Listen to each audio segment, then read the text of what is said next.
എല്ലാവർക്കും നമസ്കാരം. നമ്മൾ ഇന്ന് ഒരു വെബ്സൈറ്റിൻ്റെ QR കോഡ് എങ്ങനെ ജനറേറ്റ് ചെയ്യുമെന്നാണ് നോക്കാനായിട്ട് പോകുന്നത്. അതിനുവേണ്ടി യൂസ് ചെയ്യുന്ന ഒരു ടൂളാണ് SC ടൂൾ കിറ്റ്, അതായത് സോഷ്യൽ എഞ്ചിനീയറിംഗ് ടൂൾ കിറ്റ്. ഇത് ഓൾറെഡി പ്രീ ഇൻസ്റ്റോൾഡ് ആണ്. കാലി ലിനക്സിൽ പ്രീ ഇൻസ്റ്റോൾ ആയിട്ടുള്ളൊരു ടൂളാണ്. അപ്പോൾ ഇത് സ്റ്റാർട്ട് ചെയ്യാൻ വേണ്ടിയിട്ട് നമ്മൾ SC ടൂൾ കിറ്റ് എന്ന് ടൈപ്പ് ചെയ്താൽ മതി. അതിനു മുമ്പ് നമുക്ക് റൂട്ട് യൂസറായിട്ട് കയറാം. അപ്പോൾ അതിന് പാസ്വേഡ് എൻ്റർ ചെയ്യണം. അപ്പോൾ ഇത് സ്റ്റാർട്ട് ചെയ്യാൻ വേണ്ടിയിട്ട് വെറുതെ SC ടൂൾ കിറ്റ് എന്ന് എൻ്റർ ചെയ്താൽ മതി. ഇങ്ങനെ നമുക്ക് കിട്ടും. Select from the menu, social engineering attack, penetration testing, third party modules, update the social engineering tool kit, അങ്ങനെ കുറേ ഓപ്ഷൻസ് 99 വരെ ഉണ്ട്. അപ്പോൾ നമ്മൾ ഇതിൽ ചെയ്യാൻ പോകുന്നത് സോഷ്യൽ എഞ്ചിനീയറിംഗ് അറ്റാക്ക് ആയതുകൊണ്ട് നമുക്ക് 1 സെലക്ട് ചെയ്യാം.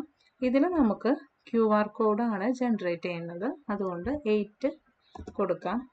അപ്പോൾ ഏത് URL ആണോ നിങ്ങൾക്ക് QR കോഡ് ജനറേറ്റ് ചെയ്യേണ്ടത് അതിനാവശ്യമുള്ളത് ഞാനിപ്പോൾ കൊടുക്കാൻ പോകുന്നത് ഫേസ്ബുക്കിനാണ്. അപ്പോൾ ഫേസ്ബുക്ക് കൊടുത്തു കഴിഞ്ഞാൽ പ്രസ് റിട്ടേൺ. അപ്പോൾ ഇതിനകത്താണ് നമുക്ക് QR കോഡിൻ്റെ ഇമേജ് കിട്ടുന്നത്. അപ്പോൾ അതിന് വേണ്ടിയിട്ട് വേറൊരു ടെർമിനൽ ഓപ്പൺ ചെയ്യാം.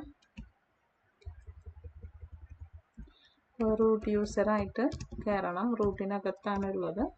അപ്പോൾ ഇനി അതിൽ നേരത്തെ പറഞ്ഞിരിക്കുന്നത് പോലെ റൂട്ടിനകത്ത് .set റിപ്പോർട്ട്സിലാണ് ഈ QR കോഡ് ജനറേറ്റ് ആയിട്ടുള്ളത്. അപ്പോൾ CD .set അടിക്കാം. ആ ഡയറക്ടറിയിലേക്ക് കയറി LSI നോക്കിയാൽ കാണാം റിപ്പോർട്ട്സ് ഉണ്ട്. ദെൻ CD റിപ്പോർട്ട്സിലേക്ക് ഡയറക്ടറി ചേഞ്ച് ചെയ്യാം. ഇനി അതിൽ LS ചെയ്ത് കഴിഞ്ഞാൽ QR കോഡ് കാണാം. നമുക്കത് ഓപ്പൺ ആണ് ചെയ്യേണ്ടത്. ഇതിൻ്റെ QR കോഡ് ഓപ്പൺ ചെയ്യാൻ വേണ്ടിയിട്ട് കണ്ടില്ലേ. അപ്പോൾ നമ്മൾ ഏത് വെബ്സൈറ്റ് ആണോ അതല്ലെങ്കിൽ URL ആണോ കൊടുക്കുന്നത് അതിൻ്റെ QR കോഡ് ജനറേറ്റ് ചെയ്ത് കിട്ടും. അപ്പോൾ ഈ അറ്റാക്കേഴ്സൊക്കെ ഈ ഫേക്ക് ആയിട്ടുള്ള QR കോഡ് ജനറേറ്റ് ചെയ്യാൻ വേണ്ടിയിട്ട് ഈ ടൂൾ യൂസ് ചെയ്യുന്നുണ്ട്. നമ്മളിപ്പോൾ ഒരു സ്റ്റഡി പർപ്പസിനായിട്ട് വേണ്ടിയിട്ടാണ് ഇപ്പോൾ ഈ SC ടൂൾ കിറ്റ് കാണിച്ചു തന്നിരിക്കുന്നത്. അപ്പോൾ നമുക്കിതിൽ മൊബൈലിൽ സ്കാൻ ചെയ്ത് കൊടുത്താൽ കാണാനായിട്ട് പറ്റും. ഇത് ഏത് ടൈപ്പുള്ള ഏത് URLൻ്റെ QR കോഡാണെന്ന് നമുക്ക് മൊബൈലിൽ QR കോഡ് സ്കാനർ യൂസ് ചെയ്ത് കഴിഞ്ഞാൽ മനസ്സിലാക്കാനായിട്ട് പറ്റും.